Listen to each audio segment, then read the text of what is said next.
Boa noite a todos. Boa noite.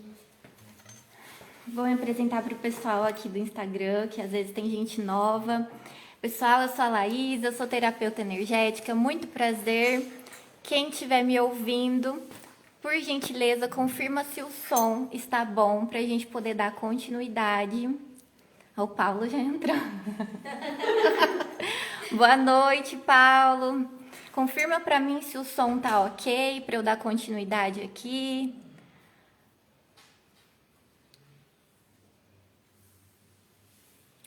Acho que tá tudo ok.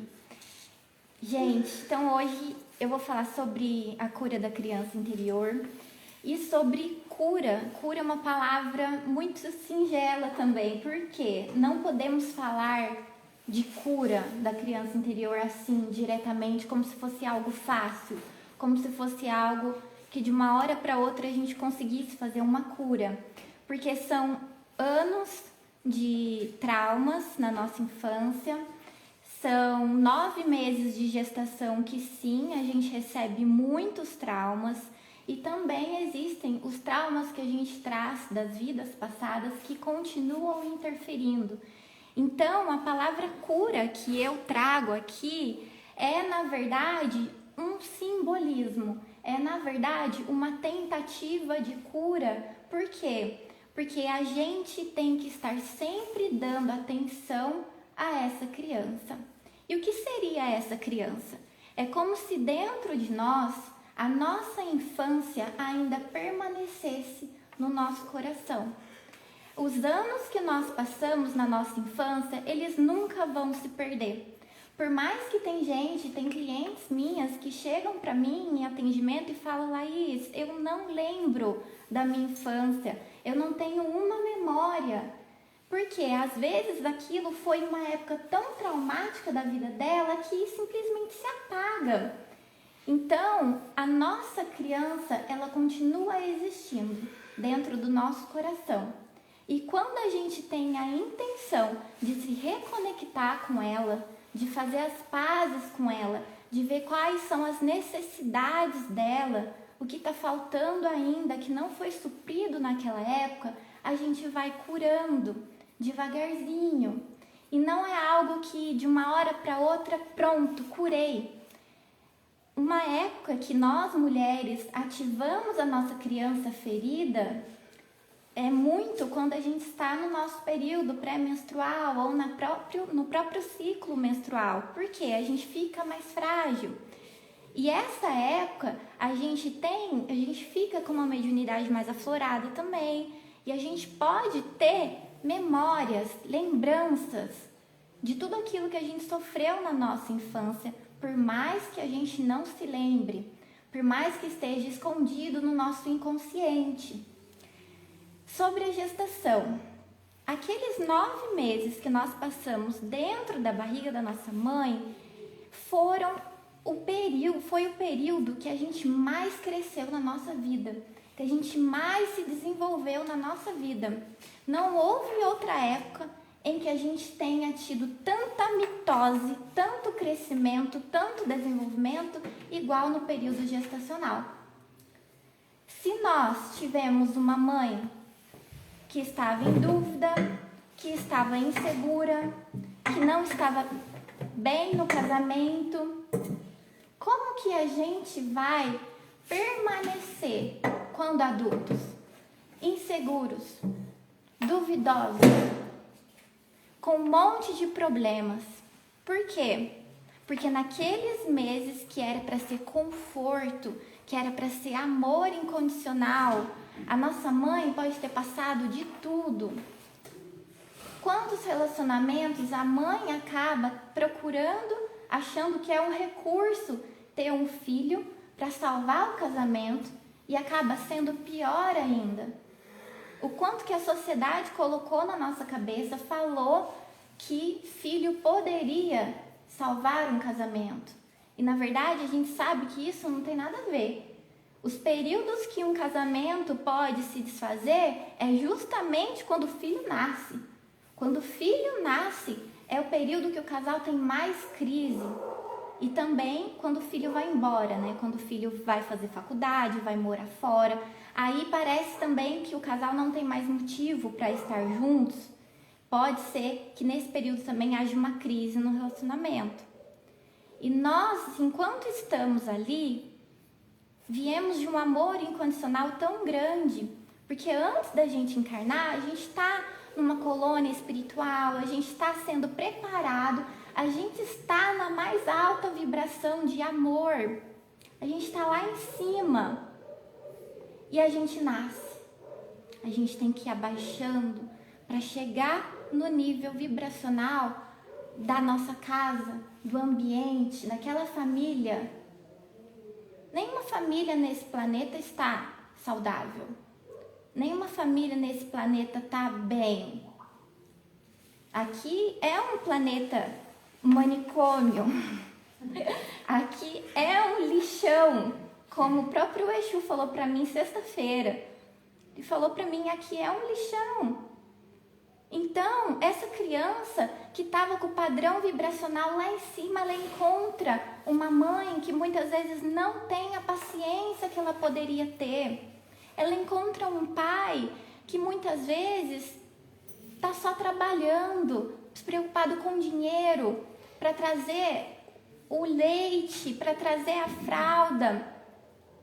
Quantas vezes essas famílias trouxeram crianças ao mundo sendo que os pais não estavam preparados?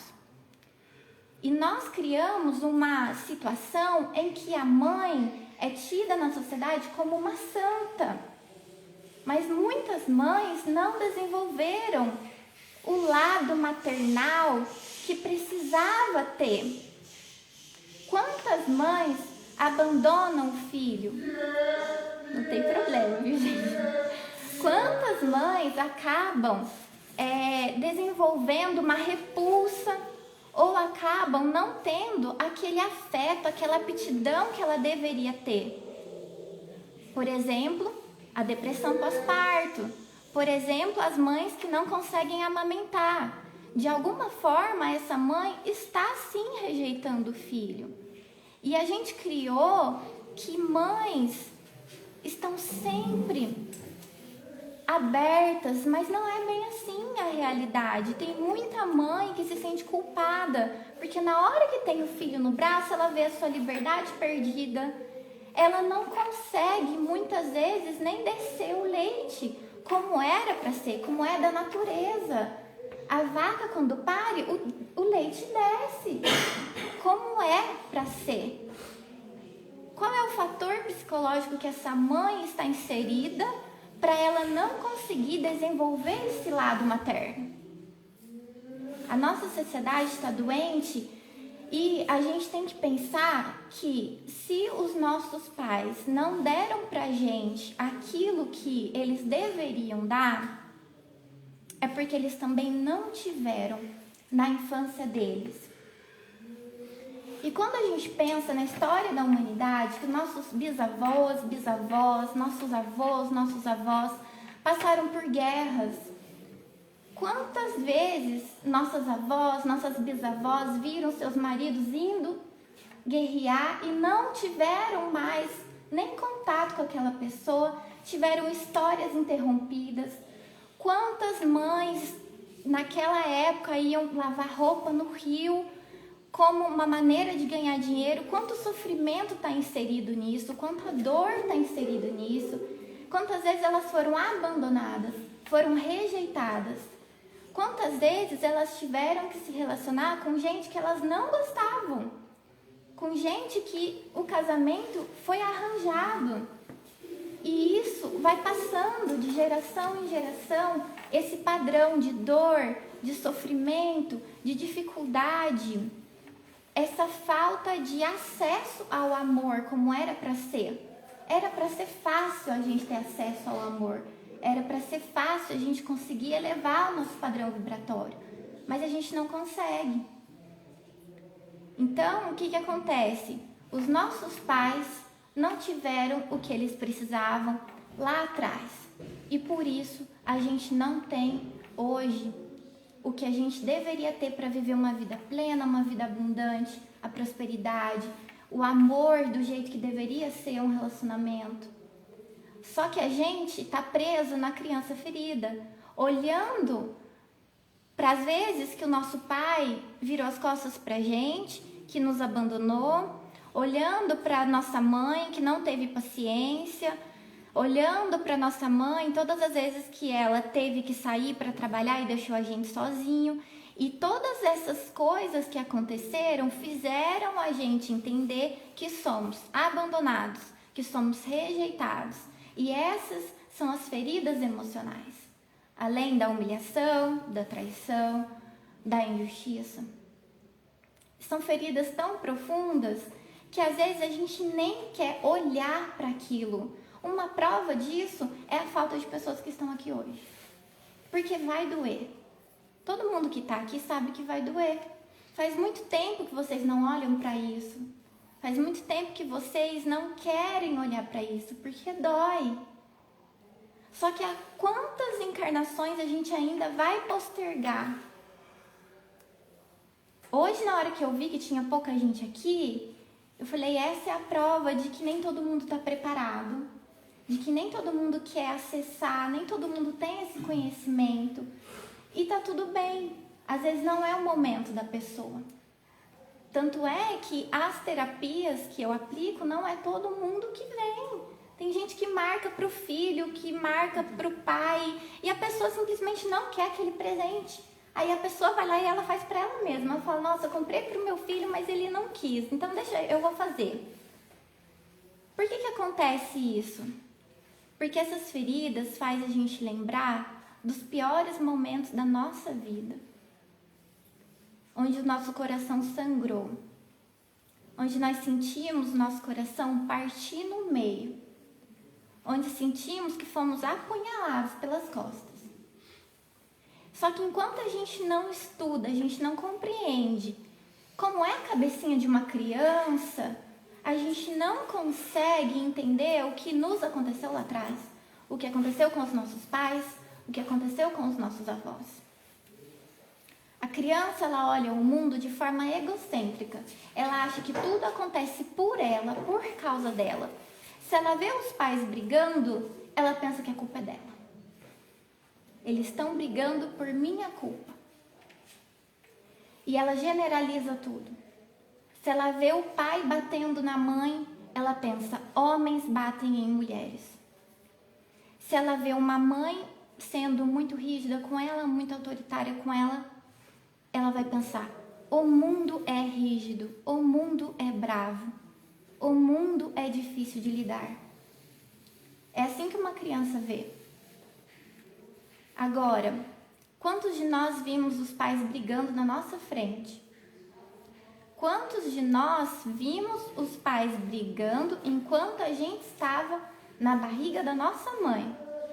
E o que a gente achou sobre o mundo nesse momento? Será que a gente queria sair? Será que a gente queria nascer? Quando eu fiz algumas terapias de regressão, eu ouvia os meus pais brigando por causa de dinheiro. Naquele momento eu percebi a minha dificuldade de ganhar dinheiro. Por que eu entendi? Dinheiro causa briga, causa transtorno. Como é que hoje eu, como adulta, que lá no meu período gestacional eu já via o dinheiro como algo difícil, como é que hoje eu vou querer ganhar dinheiro, eu vou conseguir ganhar dinheiro? E isso eu descobri há pouco tempo. Eu não sabia que essa minha dificuldade com dinheiro era por causa de tudo que me foi ensinado sobre o dinheiro, inclusive o que eu ouvi sobre o dinheiro quando eu estava na barriga da minha mãe. O que nós passamos na barriga da nossa mãe? E na nossa primeira infância? Será que faltou leite? Será que alguém da família morreu e houve uma tristeza profunda? Será que a gente teve uma dificuldade de dinheiro tão grande que a gente se sentiu inseguro, desprotegido e até hoje a gente está procurando algo para suprir? O que faltou para vocês lá atrás que vocês estão buscando até hoje? Porque uma criança precisa de conexão, precisa de autonomia, precisa se sentir pertencida, segura, protegida. E se o ambiente familiar dela é de briga, se falta alimento, como é que nós vamos adultecer, ir para a vida, ter um emprego, ter um relacionamento, se lá atrás as nossas bases não foram bem estruturadas? Muitos casos de gente que teve parto prematuro, o bebê ficou na incubadora, às vezes o bebê não conseguiu nem ser amamentado. Esse foi o primeiro conflito de separação do bebê. Quando ele nasce, ele não pôde nem ficar com a mãe, ele teve que ficar na incubadora. Hoje nós temos adultos que simplesmente não conseguem ter atitude, ter posicionamento perante a vida. A pessoa simplesmente não tem ação, ela não tem força de execução. É aquela pessoa que vai ficar na casa dos pais por muito tempo. É aquela pessoa que pode querer comer muito, que é muito ansiosa, que precisa suprir esses buracos, essas feridas emocionais que ficaram na nossa alma. Como é que a gente vai suprir isso um dia se a gente não trazer à tona esses conhecimentos? Talvez tenha gente aqui, tenha gente na live que nunca tenha ouvido falar de feridas emocionais, que nunca ouviu falar de criança interior. A primeira cliente que eu falei para ela, a sua criança interior está ferida. Ela, oi, criança interior? Como assim? Porque a gente realmente não tem conhecimento sobre isso, não foi nos ensinado. Mas se nós que estamos aqui agora não passar esse conteúdo adiante, esse conhecimento adiante, nem que se for ter uma consciência de criar os nossos filhos de uma maneira melhor, pensando, faltou para mim lá atrás, mas eu não vou deixar eu fazer a mesma coisa com o meu filho. Porque a gente inconscientemente acaba projetando, de novo, as mesmas feridas. A mãe narcisista também sofreu com uma mãe narcisista, que rejeitou a filha, que comparou com as outras, que criticou, que nada que ela fazia estava bom. Quem trouxe esse conhecimento para mim foi o pai João. Ele falou para mim, filha, perdoa. Ela também sofreu com a mãe dela. A minha mãe teve 11 irmãos. 11. Será que a minha avó conseguiu dar atenção para todos? Será que a minha avó conseguiu pegar no colo todos, abraçar todos no momento que estava chorando? Será que um não ficou perdido por ali, chorando sozinho, com medo? A gente não sabe exatamente como é que foi a criação dos nossos pais. E quando eu fui investigar a vida do meu pai, me disparou vários gatilhos. Eu cheguei a ter doença física, eu cheguei a ficar ruim. Por quê? Porque eu descobri que meu pai não queria menina. Meu pai nem queria mais um filho. Os dois já não estavam bem, já estavam numa crise.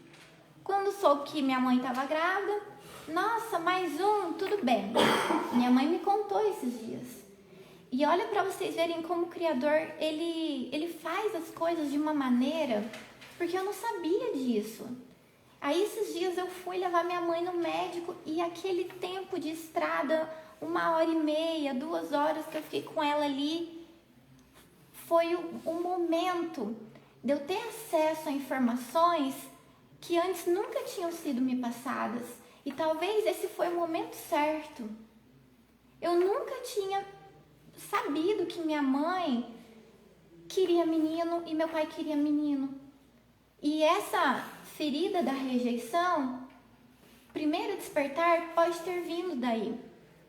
Eu não sabia que quando eu nasci, a minha mãe ficou o maior tempão dormindo no quarto comigo, sem voltar com meu pai, brigada com meu pai. Eu não tinha a menor ideia.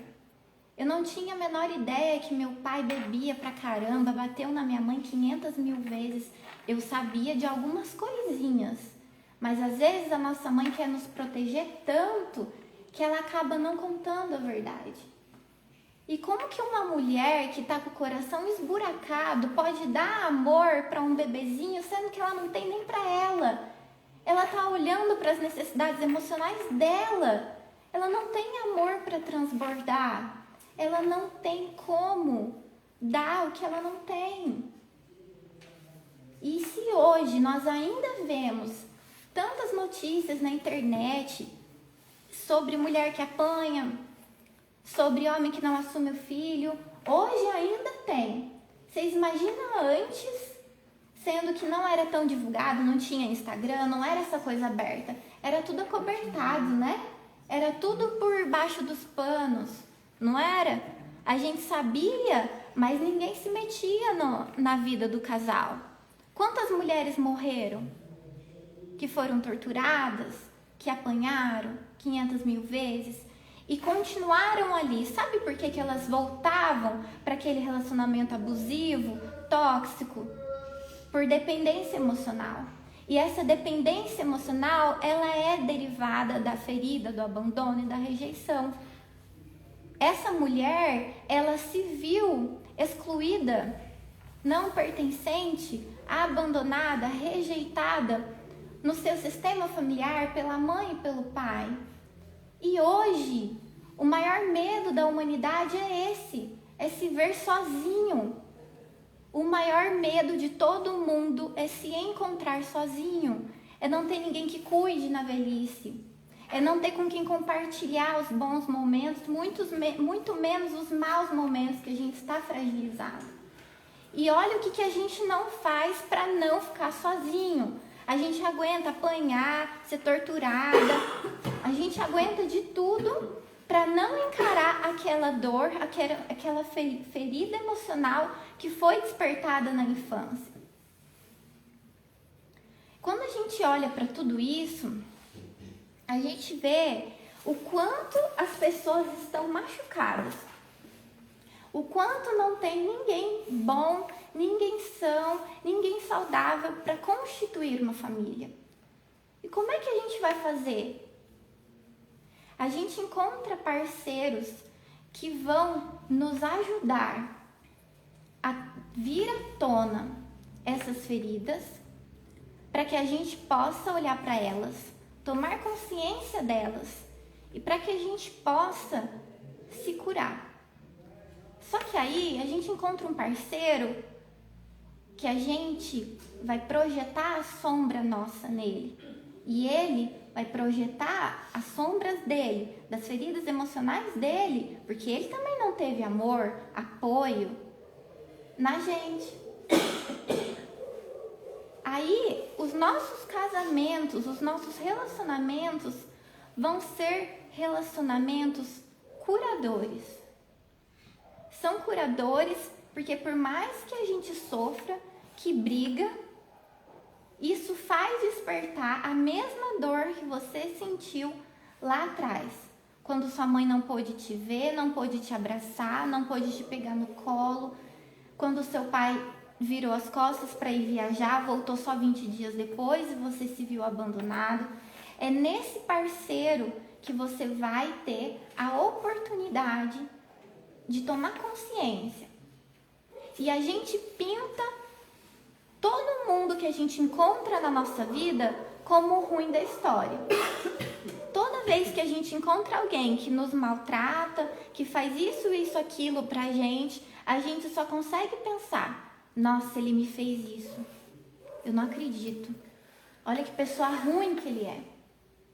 E a gente esquece de ter a consciência de que a gente nunca está no lugar errado. A gente sempre vai atrair pra gente aquilo que vai nos curar, nos libertar. O Criador, ele usa de atores, pessoas chaves que vão exercer um papel fundamental na nossa vida para que a gente desperte para uma coisa que a gente não estava vendo. E o nosso parceiro, um relacionamento afetivo íntimo, ele é A melhor maneira que o Criador tem de fazer com que a gente enxergue as nossas sombras, enxergue as nossas feridas, para que assim a gente possa curá-las. Então, o nosso mundo exterior, ele reflete o nosso interior. Isso parece uma frase meio clichê, meio piegas, né? Mas não é. Não é tão piegas assim. É a realidade. O que será que o seu parceiro, o seu relacionamento está querendo ensinar para você que você ainda não viu? O que será que aquilo que você está acusando tanto, que você está apontando tanto dedo, você não está vendo que aquilo está dentro de você?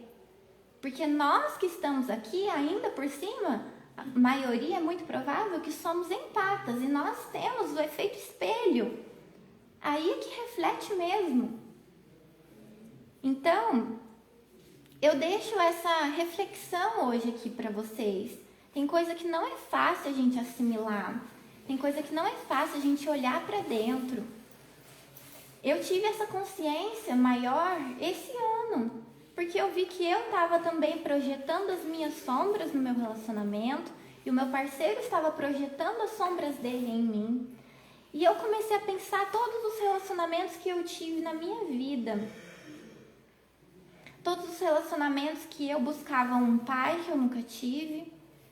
Todos os relacionamentos que eu buscava ter uma reafirmação, ou que me tratasse como filha, como queridinha, que desse colo. Mas um relacionamento que a pessoa exerce o papel de pai, ele não é funcional. Ele não é certo. E a mesma coisa é quando uma pessoa um homem tem um relacionamento com uma mulher que está fazendo o papel de mãe. Aquela mulher que vai pro fogão fazer a comida para a pessoa, vai lavar roupa para a pessoa, vai arrumar a cama da pessoa, vai deixar tudo bonitinho para a pessoa, como uma mãe. E os casamentos estão disfuncionais por conta disso. As mulheres estão buscando pais, muitas vezes, e os homens estão buscando mães. E perde toda a conexão, perde a libido, perde a conexão de casal que deveria ter.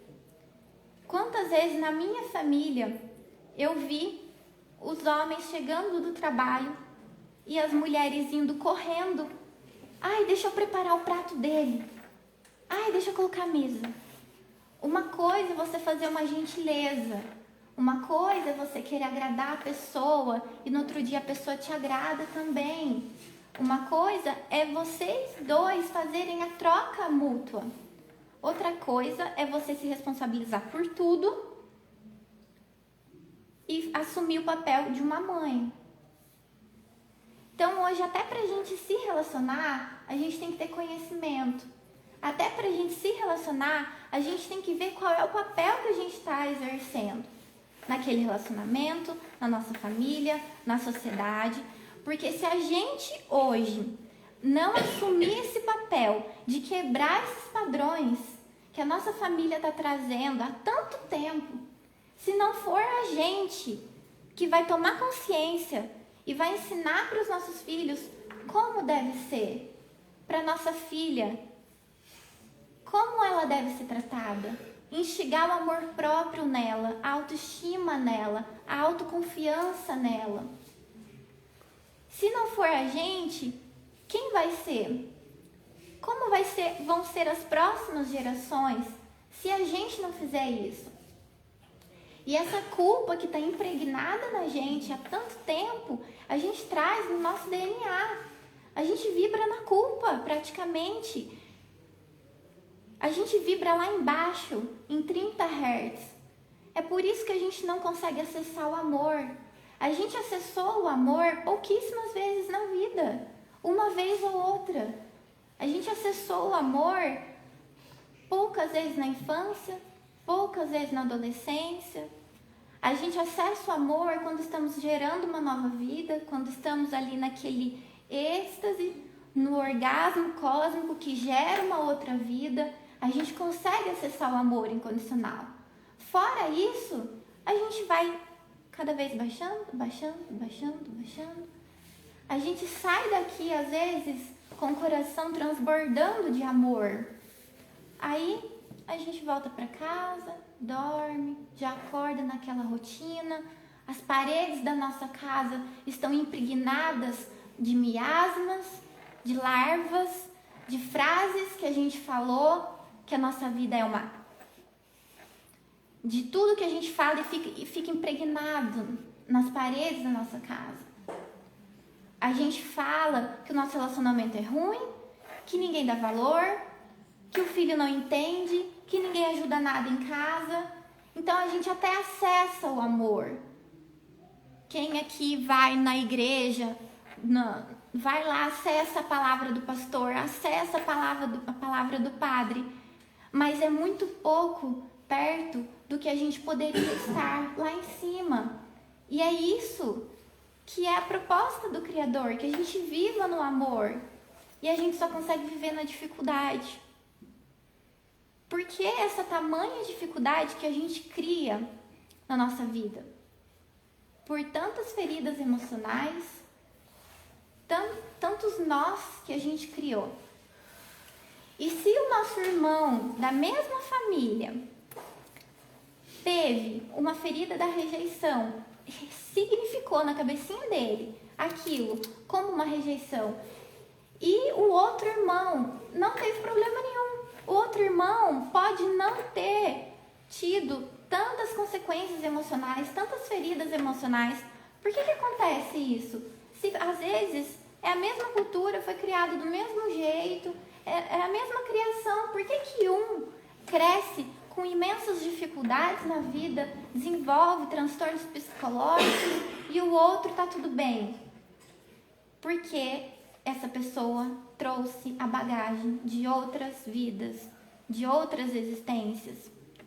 E a gente vem trazendo essas bagagens e cai numa família específica, com as peças perfeitas, com as criaturas que vão ali te alfinetar, que vão pisar no seu calo, que vão ficar a vida inteira falando que você não é bom, vai pegar uma mãe narcisista, vai pegar um pai autoritário, até você tomar consciência do seu poder pessoal, até você voltar a ter consciência de quem você é, até você se lembrar do amor incondicional do Criador que você é feito. A gente não se lembra disso. A gente precisa passar por todo o sofrimento primeiro, até a gente voltar para casa. Todos nós aqui estamos numa viagem de volta para casa. E essa viagem, ela é muito dolorida. Essa viagem vão ter muitos obstáculos, vão ter muitas pedras no caminho, vão ter relacionamentos tóxicos, vão ter filhos ingratos.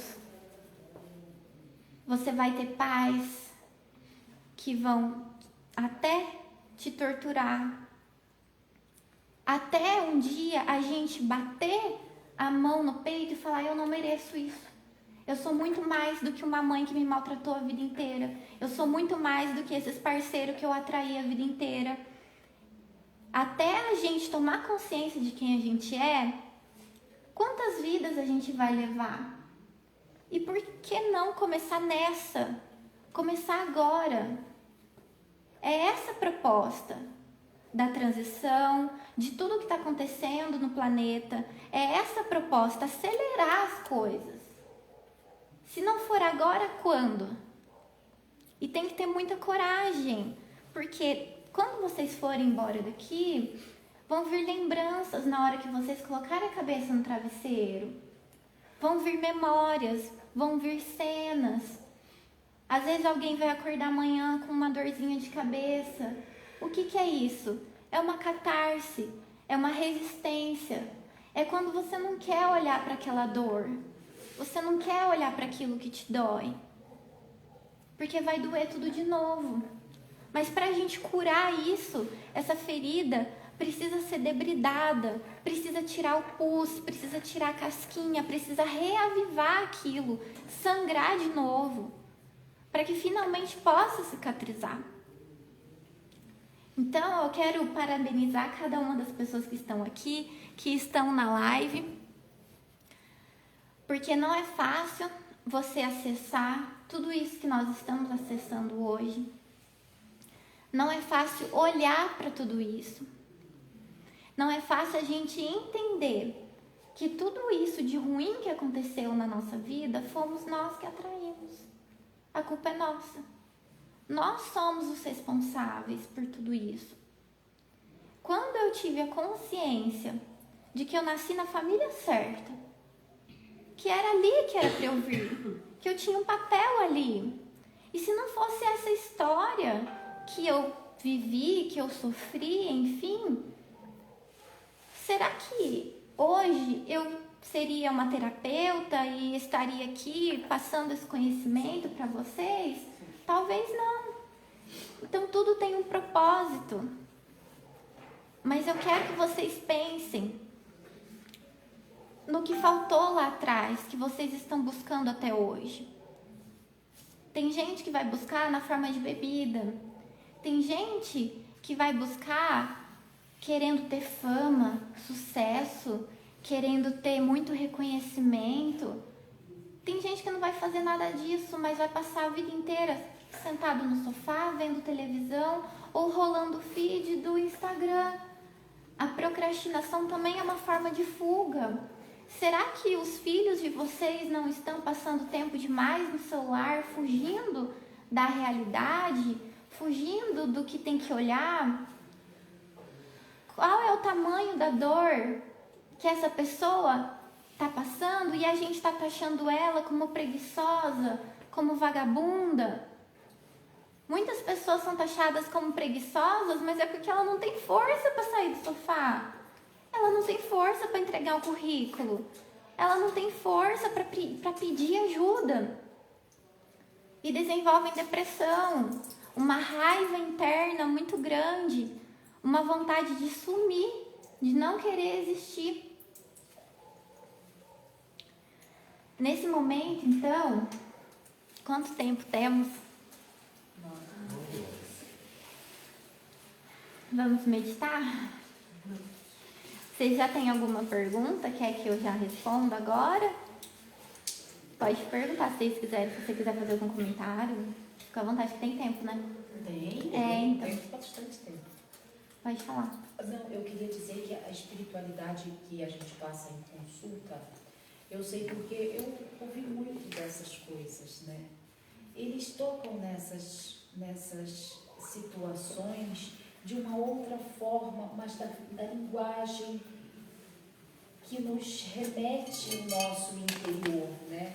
Que faz com que a gente possa pensar nessas coisas. Eu não sei, mas uma pessoa me disse que a espiritualidade fala assim: eu gostaria que você tivesse com demanda, com macumba, né? Era mais fácil. Com feitiçaria. Eu gostaria, a espiritualidade fala isso, porque é mais fácil. A gente, como espírito, vai lá, desmancha e devolve você para você, porque o negócio é de fora, mas não é. É de dentro. É de dentro. Então, a maioria dos nossos problemas, ele de fato, ele nasce em nós, cresce e reproduz por nós. Tudo em nós. E é mais fácil da gente pegar isso, exteriorizar e na verdade, falar que é de lá de fora, né? Quando na verdade não é. E a espiritualidade, ela nos fala sobre isso. E a gente, tendo essa oportunidade de saber desta forma de entendimento que você nos traz, faz com que a gente replique isso no nosso cotidiano, inclusive nos nossos filhos, no trato com as criancinhas que vêm aqui. E isso gera auto-obsessão. É auto-obsessão. Auto-obsessão. Que muitas vezes os consulentes vem aqui. Gente, mas que... Exato, é isso que eu quero. Esse sentimento gera uma auto-obsessão. É uma auto-obsessão. E a importância da gente entender isso.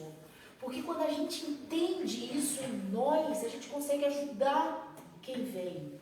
E eu acredito que a espiritualidade usa desse arquivo de aprendizado nosso para poder ensinar para o outro que veio aqui. Porque muitas vezes a gente vai aprender na consulta. Como é incrível. E esses pensamentos que ficam rondando na nossa cabeça, que geram a auto-obsessão, são pensamentos assim: eu não sou importante. Eu não sou importante, eu sou incapaz. Eu sou incapaz. Eu não posso. A vida inteira falaram que eu não podia. A mãe, às vezes, por super proteção, não deixou a criança aprender a fazer um arroz, não deixou a criança arrumar a cama sozinha, não deixou a criança arrumar os brinquedos. E ela cresce com o sentimento de eu não posso, eu não consigo. E a super proteção, na verdade, ela desprotege para o mundo. Então a mãe que é boa é aquela mãe que se torna desnecessária com o tempo. É aquela mãe que ensina tudo o filho a se virar para o mundo, que ela se torna desnecessária para o filho. Aquela mãe que o tempo todo precisa do filho e também que gera uma necessidade que o filho toda hora procure ela, toda hora ligue para ela, toda hora pergunte para ela. Ela não criou o filho para o mundo, ela criou o filho para ela. E essa mãe, muito provavelmente, tem a ferida do abandono e projetou isso no filho.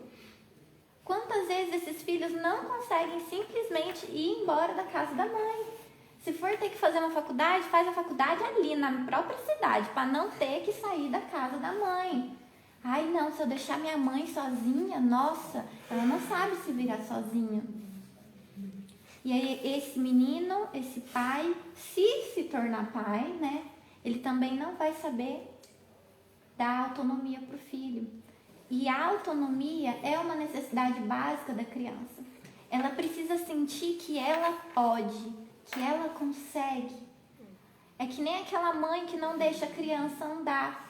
A criança vai cair, não tem o que fazer, cada passo é um tombo. Quando nós somos crianças é assim, mas a vida também é assim. Não existe erro. Cada passo é um tombo. Se a gente for olhar tudo como erro, a gente não vive.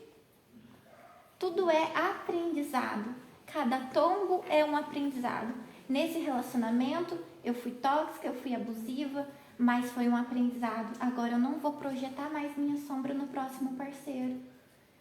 Ou eu fui maltratada, eu aceitei, eu fui desvalorizada, mas agora chega, basta. Eu já aprendi. No próximo relacionamento que eu vou atrair para minha vida, eu vou me valorizar. E quando a mulher, ela se coloca nessa posição de desvalorização, ela se torna boazinha. Quantas boazinhas nós recebemos aqui para atendimento? Ai, mas eu faço tudo pela minha família. Ai, mas eu sou tão boa esposa, você não sabe, pai. Eu faço tudo. Essa mulher, ela se moldou a vida inteira para ser a boazinha. Ela não tem nem personalidade, ela nem construiu a personalidade dela. Se ela teve uma amiga, ela se moldava nas músicas que a amiga gosta, no tipo de roupa que a amiga gosta para ela ser aceita. Tamanha ferida do abandono e da rejeição que ela tem. Se ela arruma um namorado, ela vai no jogo de futebol, sendo que ela nunca se interessou por futebol.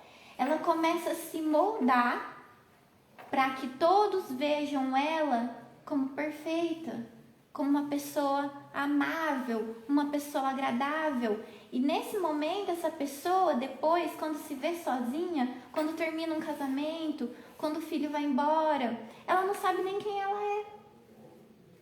E esses pontos de baixa de autoestima são rachaduras na nossa aura, são pontos de drenagem energética. A pessoa que não tem baixa autoestima, ela é uma porta, a pessoa que não tem autoestima, ela é uma porta aberta para conexões com obsessores. Se tem uma coisa que a gente tem que ensinar para os nossos filhos é a ter autoconfiança, a ter autoestima. Filho, você tirou 5 em matemática, mas olha aqui, você tirou 10 em história, que máximo! Olha isso, você tirou 10 em história. Mas a sociedade faz o quê? Olha para o que nós somos fracos. Olha para o que nós temos de negativo. Quantas vezes nós fomos com as notas para os nossos pais e os nossos pais falaram: você não fez mais que a sua obrigação. É constante o sentimento de desvalorização. E a sociedade fala hoje que nós somos a geração do mimimi. Que hoje não pode falar nada. Se nós hoje somos a geração do mimimi, imagina. Se hoje que a gente tem a oportunidade de falar um pouco sobre o que sentimos, sobre o que pensamos, falar um pouco sobre como é o nosso interior, nós somos taxados como mimimi. Imagina antes. E imagina quem julga e fala que os outros estão fazendo mimimi. A couraça, a rigidez e o quanto essa pessoa sofreu. O que a gente tem que saber é que pessoas feridas ferem pessoas. E pessoas curadas curam pessoas. A gente tem que saber qual é o time que a gente quer pertencer.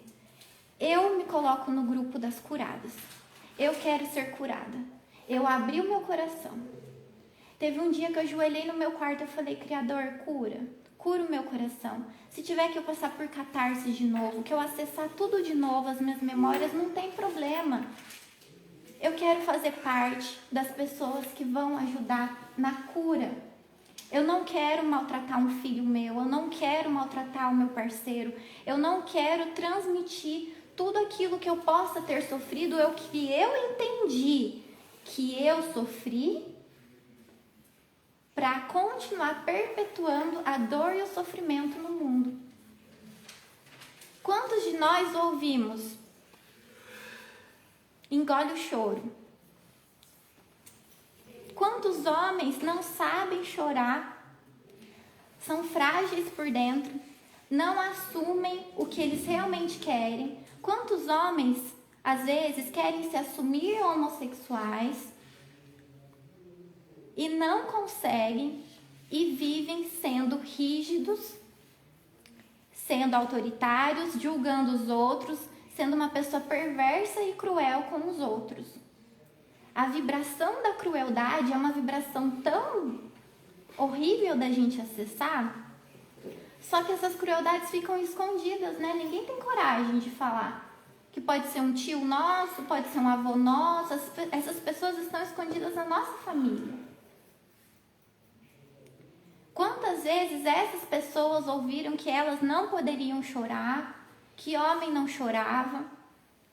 E a gente tem que acessar agora esse conhecimento para a gente não perpetuar isso. E tá na hora da gente se abrir às coisas novas. Por quê? Até isso que eu falei sobre a homossexualidade. Às vezes tem gente aqui que não está aberta ainda para esse assunto. Mas se nós somos almas milenares, cada encarnação a gente pode ter vindo num gênero diferente. E se a gente veio nessa encarnação com a genitália de um gênero, mas a nossa alma ainda está presa, a gente ainda pensa, a gente ainda sente como outro gênero? Eu não sei dizer o que é certo, o que é errado, mas e se a gente olhar para o próximo com olhos de compaixão, sem julgamentos? E se a gente olhar para o próximo de uma forma de: olha, eu não sei se você está certo, se você está errado, eu não sei, mas eu não vou te tratar mal por isso. A gente aqui ainda talvez não tenha um discernimento para saber o que é certo, o que é errado, talvez nesse momento.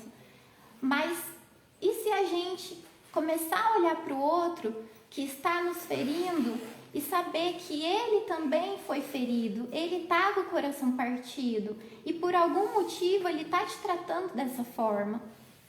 É assim que a gente tem que olhar para os nossos pais. Porque quando nós somos crianças, a gente tem uma holografia mental. É como se os nossos pais fossem super-heróis. A gente olha para eles como seres perfeitos, como deuses. E tudo que eles falam é uma verdade absoluta. A gente não consegue nem contestar, duvidar, questionar. Toda criança tem esse holograma mental. Ela nasce com a ideia de que o pai e a mãe são super-heróis. E quando ela vê que o pai e a mãe bateu nela, não deu amor, não deu carinho, um dia que estava sem paciência, deixou de castigo, rejeitou, aí a gente fica para sempre na criança ferida. A gente fica para sempre na vez que o pai falou para você não chorar, para você engolir o choro. A gente fica para sempre preso numa coisa boba. Uma coisa boba. Uma coisa que eu me lembro até hoje, uma vez eu apanhei debaixo do chuveiro. E isso não me saía da cabeça. É uma coisa boba. Mas esses programas mentais ficam impregnados na nossa mente. Até chegar o momento que você decide olhar para isso e curar. Fica preso na vez que a sua mãe não deixou você comer o doce antes do almoço. São coisas bobas. Às vezes a criança nem passou por uma tortura, por um pai muito rígido. Às vezes era até um pai amoroso, mas eles vão errar. Quando a gente coloca eles nessa posição de seres humanos, quando a gente olha para eles como, para eles pode ter faltado, o pai e a mãe deles também não pôde dar, por isso a minha mãe não pôde me dar isso, a coisa fica mais leve, a coisa fica mais leve. É a partir daí que a gente tem que começar, é desse ponto. Não? Ó, vou convidar vocês, vou convidar o pessoal do Instagram.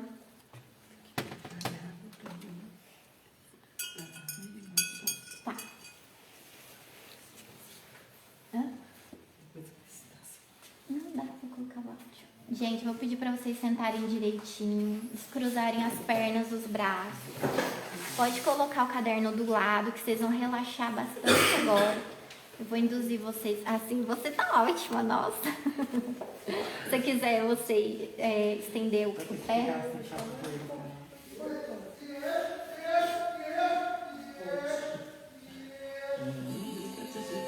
Vamos fechar os olhos. Melhor. Pode ser só da frente. Pedir para vocês inspirarem lentamente.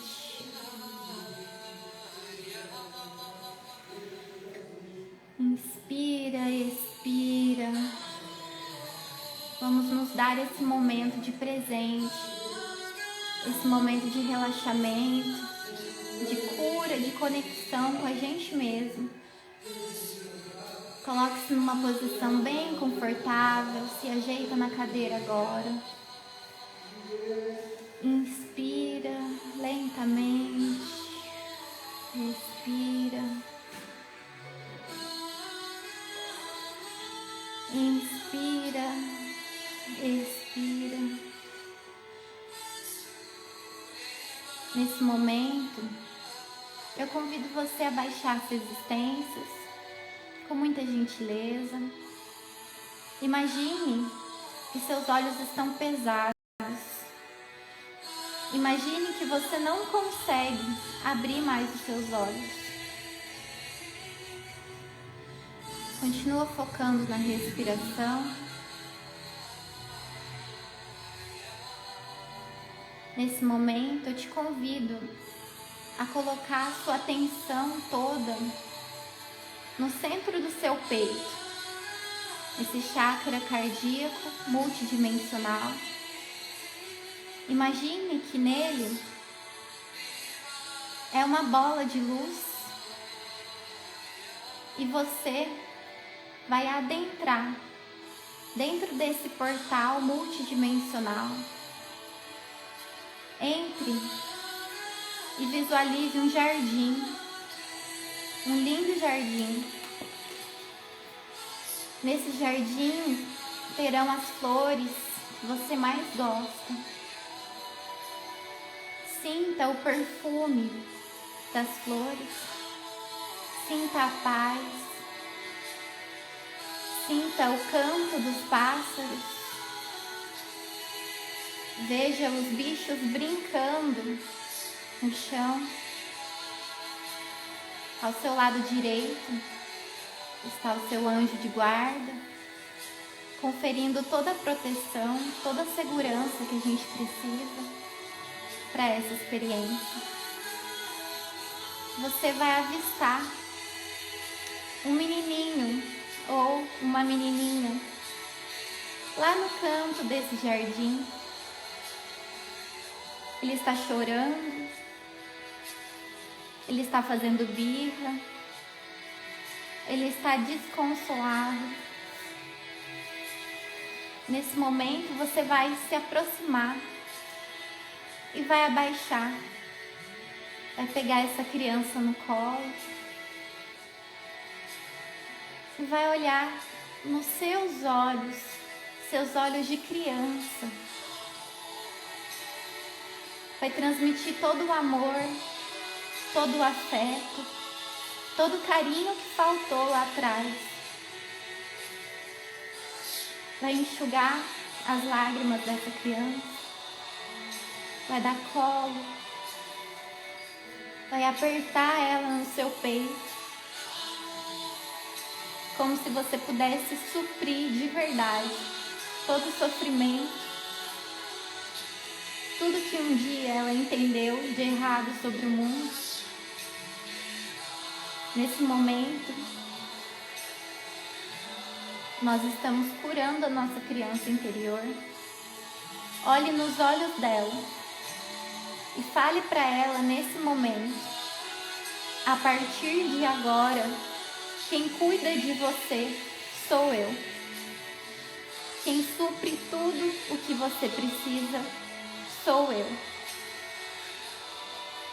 Uma presença inesperada vai entrar nesse momento. Ele é um homem alto, de sandálias, com um cajado na mão, uma túnica branca até os pés, e com suas mãos, com as chagas, ele vai pegar a sua criança no colo. E toda a luz ofuscante que ele tem, ele vai colocar a mão no coraçãozinho da sua criança. Ele vai nesse momento fazer as curas necessárias, transmitir todo o amor incondicional que um dia você sentiu tanta saudade, você lutou tanto para conseguir acessar de novo esse amor, essa vibração. Sinta esse amor, sinta as mãos carinhosas.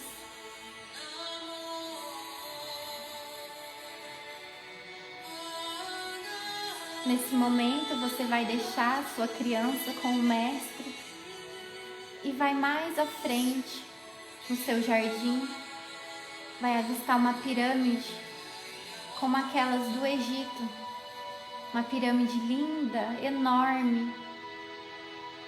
Você vai subir as escadas e adentrar essa pirâmide.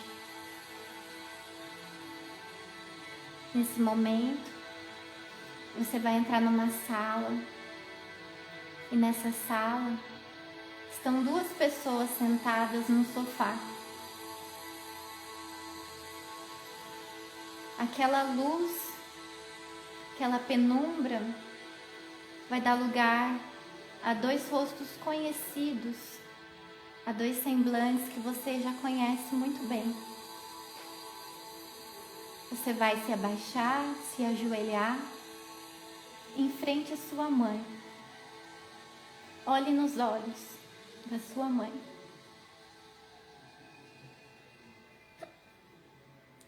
Nesse momento, se você estiver emocionado, você pode deixar a emoção vir. Você vai olhar nos olhos da sua mãe e vai falar: porque eu te amo, porque eu te perdoo e te peço perdão, porque eu te respeito, porque eu te aceito assim como você é.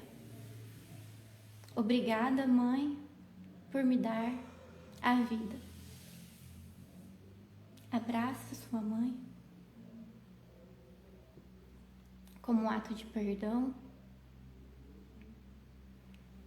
como um ato de paz, de selamento do amor incondicional.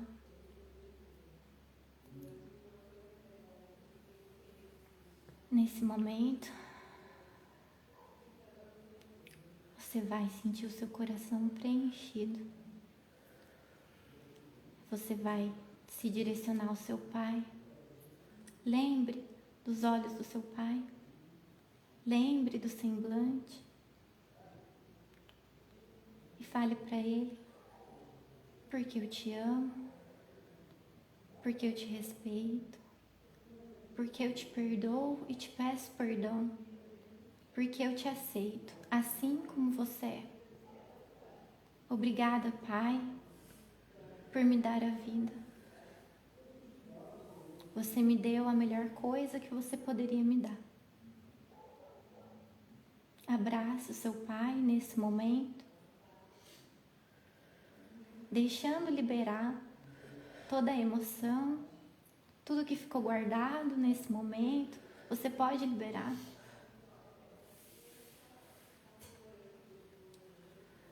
Agora, você vai sentir uma presença atrás de você. É uma mocinha de 16 anos mais ou menos, com um véu azul na cabeça, de imensa compaixão, misericórdia e amor incondicional. Você vai se virar de costas para os seus pais e de frente para a Mãe Maria. Nesse momento, nada de ruim pode adentrar essa pirâmide. Todas as energias de briga, de desentendimento, de revolta ficaram para fora. E você vai sentir a mão da sua mãe ao seu lado direito, no seu ombro, e a mão do seu pai ao seu lado esquerdo, no seu ombro. E eles estão te falando: eu te abençoo, filha. Eu te abençoo, filho. Eles estão te dando a bênção que você sempre esperou, que você sempre precisou para conseguir ir para a vida. Nesse momento, você vai sentir toda a força do seu pai, toda a força de execução, de ação, de propósito na vida, e a nutrição da sua mãe, o apoio, o afeto, tudo que faltou lá atrás, nesse momento você está sendo suprido. Toda a ancestralidade do seu pai está presente. Atrás dele está o avô, está o bisavô, está o tataravô, e tem uma multidão atrás de vocês. E atrás da sua mãe, a sua avó, a sua bisavó, a sua tataravó. É uma multidão atrás de vocês para passar essa força, a força da sua ancestralidade, a força da sua família. Nesse momento, do centro da galáxia, uma luz dourada vai atravessar a galáxia, vai entrar, vai penetrar na atmosfera, vai entrar pelo superior da pirâmide, entrando pelo topo da sua cabeça, essa energia dourada, banhando cada célula, cada átomo, cada tecido, cada órgão. É a energia do Criador, a energia universal, a energia cósmica, te dando toda a potência, todo o poder pessoal que te faltou até aqui, para você ir para a vida, para você conseguir fazer o que tem que ser feito, a sua missão, o seu propósito. Sinta as suas células vibrarem nesse momento com a luz do Criador. Mãe Maria, nesse momento, vai tocar o seu coração,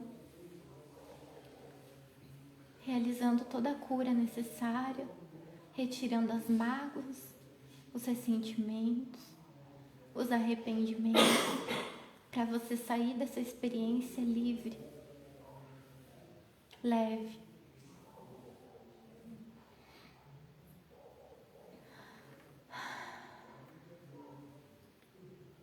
Nesse momento que você está banhado pela luz dourada do Criador,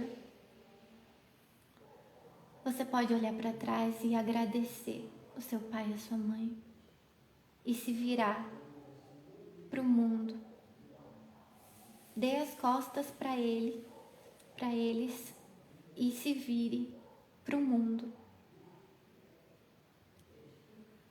Nesse momento, nós estamos saindo da nossa pirâmide, adentrando o nosso jardim, ao lado do nosso anjo de guarda. Nós podemos nos despedir de todos os seres mais importantes da nossa vida, estiveram com a gente nesse momento. E quando vocês quiserem acessar novamente esse jardim interior, ele vai estar ali, à espera de vocês. Quando vocês se sentirem melhor, agora ou daqui a pouco, pode ir mexendo os braços, as pernas. Pode ir sentindo o momento presente, o aqui e o agora.